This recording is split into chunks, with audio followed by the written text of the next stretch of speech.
Hello and welcome to our final English session for remote learning.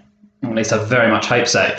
So we are writing suspenseful pieces of writing, and today is the day that we put it all together. Once again, this is our picture that we are describing, so if you need to come back and pause the video here whilst you're doing your writing, then you can do that. Just make sure that you have any notes that you've made, any sentences that you've already put together so that you can use them today and so that you do not need to start again.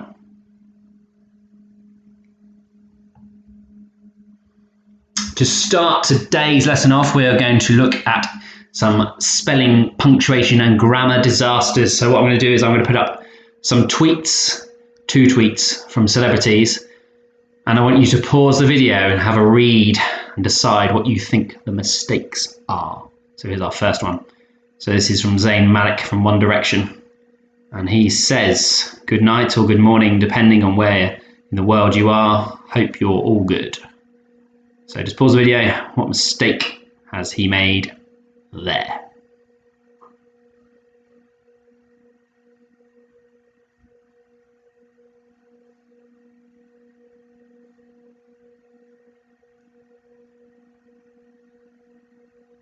Okay, so the main mistake we're going to focus on here, I'm not going to worry too much about his missing capital letters, is the type of your he has used. So the type of your he's used there is about something that you have, something your possession. So the all good belongs to you there. What he should have used is the your, that's Y-O-U apostrophe R-E. So you need to make sure that you are using the correct one when you do your writing. So there's another celebrity tweet here, and this is from Lady Gaga. And she has said, "There's a lot of choices. I want to choose something that's totally me. For me, it's all about choosing the best song." And I know she has done very badly with using her capital letters there, except the word me, which is capitalized. So what other mistakes can you spot? So pause the video. What other mistakes can you spot in there?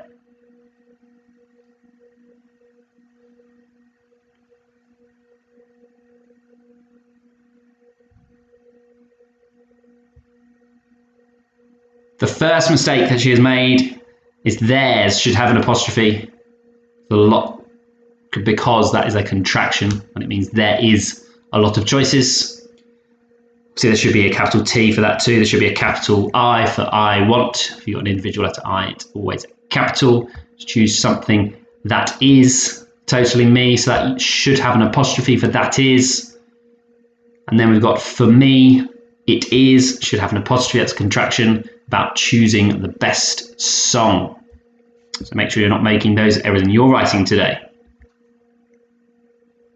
And we have another word for would I lie to you. The word today is furtive.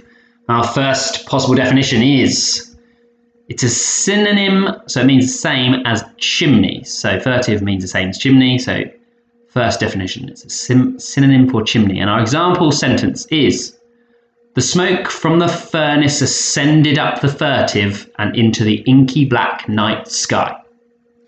Our second possible definition is, to attempt to avoid attention or notice.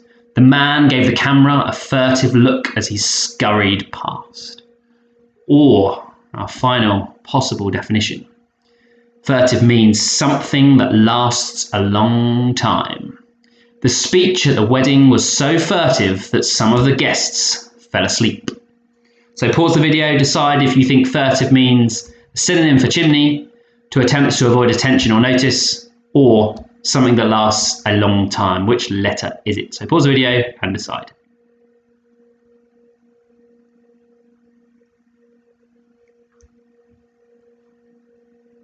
Okay, furtive means B, to attempt to avoid attention or notice. So the correct sentence there, where it's used appropriately, is the man gave the camera a furtive look as he scurried past. So he's trying not to be seen by that camera. He's trying to avoid attention or being noticed by that camera or the person operating that camera.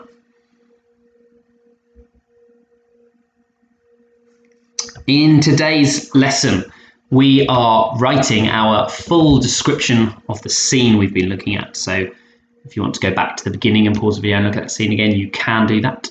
You have written loads of sentences in the last couple of days that you could use in your writing today. So make sure you have those at the ready to look at and use to help you. Before you start writing though, you need a plan of how your story is going to go. So I have set out an example plan, which you can use if you want to, or you can change how your story is going to happen. But if you're stuck, you can always use my basic plan, which I'm going to show you now. My basic plan is, remember, it's first person, words of the day at the top left. You are entering the forest. That's the start. So you start by entering that forest. Then you describe what you see and hear, etc., thinking about the 5 senses. Then you think something is watching you, but you don't know what it is. Remember, mysterious, building suspense. You don't know what it is. So you could say you've seen something, but don't say, I saw a wolf, it was coming towards me. Do not give that away. You're trying to include suspense the whole way through your story. And at the end, this something is either going to grab hold of you or it's going to catch up with you. And then you leave it on a cliffhanger. You could do your 3 dots, your ellipses at the end there. So you've got your very clear plan. You enter the forest, you describe, you can see, hear, etc., 5 senses. You think something is watching you, you don't know what it is, and at the end, it either catches you or it grabs hold of you. That's your basic plan, unless you want to come up with your own plan for how you're moving through that forest and what you're going to describe. And I've put the same slide again, I don't know why. Okay, so I want you to just pause the video and think about what you need to include to build suspense in your writing. So pause the video, make a list, maybe give yourselves 2 or 3 minutes just to make that list. What sort of writing techniques can you use to include suspense in your writing, to build suspense? So pause the video and do that now.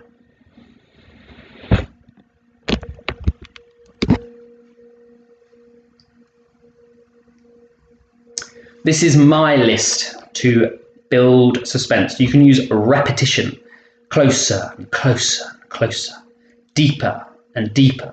You can use elusive language. Elusive language is a language that doesn't tell you everything. It keeps information back. Something came up behind me. Something danced amongst the shadows. So elusive language is the unknown, and that's what you want permeating through your whole text. So through your whole text, you want the unknown. Short, sharp sentences. So make sure you only use that a bit, not loads. So your whole piece of writing should not just be short, sharp sentences, but every now and again, you want some short, sharp sentences in there. Remember the last lesson we talked about, use a rule of 3. So 3 short, sharp sentences in a row, really powerful. Then figurative language, we've talked about that quite a lot. How can you include things like similes, metaphors, pathetic fallacy, personification, alliteration, onomatopoeia, and hyperbole? How can you include those in your writing? Make sure you're writing with the same tense. There it says present, but you can use past. Previously I've suggested past tense, but if you want to use the present tense, you can. Just make sure it's consistent, make sure it's the same all the way through your writing. And then you can also use ellipses. So discuss how ellipses is not just the 3 dots for your punctuation, it's also the unknown in your writing. If you're not telling the writer something, you're using ellipses, you're missing something out.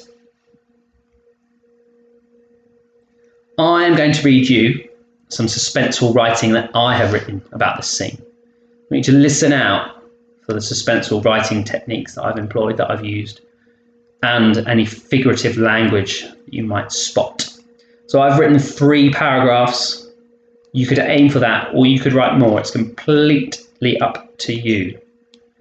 And just another reminder, please don't forget to use the work that you've already been working on. You've written probably some fantastic sentences so far that hopefully you've been able to share with me, either in our feedback or on Teams or Tapestry. So do not forget to use them. I'm just going to read this to you now. It is on different slides, so if you want to pause it after each one and read it again yourself, then you can do that. I stood at the start of a seemingly never-ending path. My heart pounded in my chest. Tentatively, I took my first steps into the unknown. Every step I took, I became tenser. Every step I took, I became colder. Every step I took, it got worse. Gnarled, twisted fingers reached across the path around me as I wandered deeper and deeper into the darkness. A blanket of white permeated everything in front of me and seemed to be engulfing me from all sides. It was an impenetrable wall that I couldn't see through, and only slithers of lights were able to pass through. I had an unshakable sense of foreboding. I froze. The deep and deadly silence of this place was only intermittently broken by unseen, chittering creatures and by the wind whistling through this forgotten place. Crack! Something moved behind the obsidian towers in front of me. It quickly disappeared like the light of a blown-out candle. What was it? Was it too late to turn back? I glanced behind me and saw shadows closing in. Silhouettes at the edges of my vision danced as if taunting me, daring me to turn back. I couldn't. It was too late. I looked down to collect my thoughts. I couldn't believe my eyes. Was the floor alive? Around my feet, the floor pulsed, and fallen leaves flowed around my toes, whilst vines tried to snake themselves about my ankles. I had to move. I ran. So that was my example. It was just a few paragraphs to set my scene, to build suspense and to use different types of figurative language. So as I've said, they've got my 3 different paragraphs there, so you can go back and pause the video to have a look at those and see if there's any techniques or words you might want to magpie for your writing. Okay, so just a reminder of your activity for the day, your final piece of suspenseful writing. Using all of the work you've done so far this week, write a suspenseful piece of writing. Try to use relative clauses and figurative language. Spelled figurative wrong there. I do apologise about that. Try to use techniques to build suspense, so you can go back in the video to see what they were. Use show, don't tell. Don't be telling them there's a monster. Just describe there's something that they can't see and describe how it sounds to build that tension.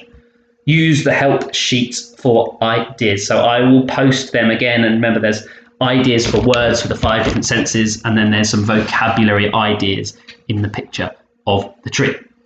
When you have finished, make sure you read it through and check your punctuation and check your spellings. See if you can make any improvements. Read it to an adult to see if they think there is lots of suspense in your writing, or maybe if there's something else you could include. Choose your favourite sentence or section to read out to the class in our feedback session. Because remember, we've got a slightly longer feedback session tomorrow because we can't have one today, unfortunately.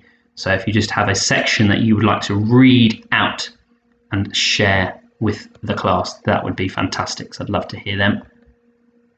And it's always best if we can hear it so we understand how you wrote it, because I can read it on a page and not quite fully get how the author has intended it to be read. So we're really looking forward to reading your writing. Don't forget to upload it to Teams or Tapestry. You could film it and upload it to Tapestry if you want to. You could take a picture of it, or you could just type it, or do what you usually do for submitting your work. And I would just like to say thank you very much for all of your hard work this week. I know it's very, very strange the way you've been doing things, and you have worked hard. So thank you for that. And I look forward to seeing you in person on Monday. Thank you again.